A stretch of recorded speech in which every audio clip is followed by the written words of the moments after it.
Well, the thing, we got to put together 48 minutes. I mean, we put together stretches, moving the basketball, defending, and then there's stretches where, you know, they get layups. We fall asleep, backdoor, cuts, you know, and those are the stretches that's breaking our backs right now. We got to get back to where we're playing, you know, much more than, you know, 40 minutes of basketball. It's got to, I mean, 40, you got to get closer to 44, 45. You know, you're not going to play a perfect game, but we got to get those stretches together. How do you recharge them mentally to get those, Coach? You know, the only thing this league will let you do is play through it. I mean, there's no words that, you know, we don't have practice time to get through it. There's no extra bodies coming through the door. It's us.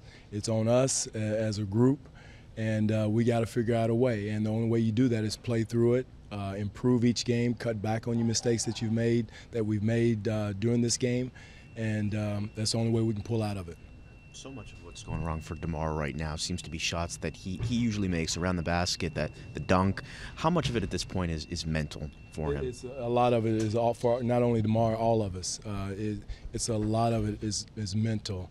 You know, I think, you know, it's like golfers get the yips, and, you know, as far as putts, we getting, you know, point blank 3-point shots, point blank layups, like you said, dunks that we normally make, and so. Again, the only thing that's going to get that is to see it go through and guys to pull themselves through it. Are you okay with the way the looks are coming, Coach, or do you want that to change too? Well, some of the wide open looks are the looks that the guys make. Pat Patterson, I'll take those shots from him. Lou Williams getting wide open, a lot of wide open looks. A couple of 2, 3, or 4 threes that you are ill-advised. Some of them in transition. Some people that are shooting threes that shouldn't be shooting them, should be driving to the basket. We got to clean those up. But for the most part, the ball did move. The ball popped. Again, at the end of the day, to get those assists up, we got to make buckets. Is it wrong to say that maybe you look at going to JV? He had a good stretch in the fourth quarter. We did. He was the only one that had something going in matchup. We tried to milk him as much as we could. And then you know, he fouled out, but I thought he did a good job in the low post. We'd like to get him a little bit tighter to the paint in his post-ups, a little bit closer, but for the most part, I thought he carried his load down in the low post. How tough is it to keep the players from getting frustrated? Sometimes this type of stuff can kind of feed on itself after a few games. It is, you know, and like I told us, the only people in that room are the people that care of the people in that room about us, about how we come out of this. And we're the only ones that can pull together, stay positive, because words, and the only thing you can do is play yourself through it.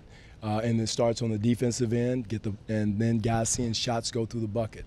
I think that'll help a lot of guys in the room. But again, nobody's feeling sorry for us. It's an 82-game season.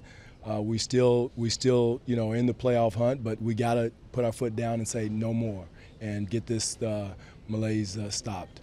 Did you or do you have to have a conversation with DeMar after an attempted 360 on a fast? I mean, that happened. I mean, it wasn't advised. No, you don't want that to happen at all, and he knows better. I mean, I don't know if it has to be a conversation about that.